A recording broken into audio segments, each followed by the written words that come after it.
కాలానికి బయట ఉండే, కాలాన్ని పరిపాలన చేసే ఒక దేవుడు మనకి కనపడతాడు. The God of the Bible.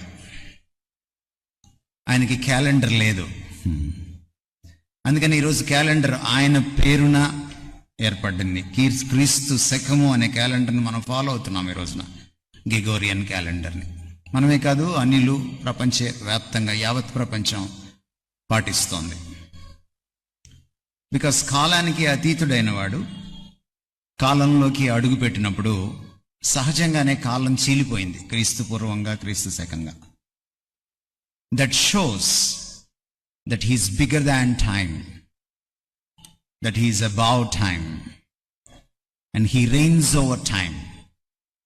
ఆయన కాలానికి అతీతుడని, కాలం కంటే పెద్దవాడని, ఆయన కాలాన్ని పాలించే కాలాధీశుడని మనకు దాన్ని బట్టి అర్థమవుతుంది.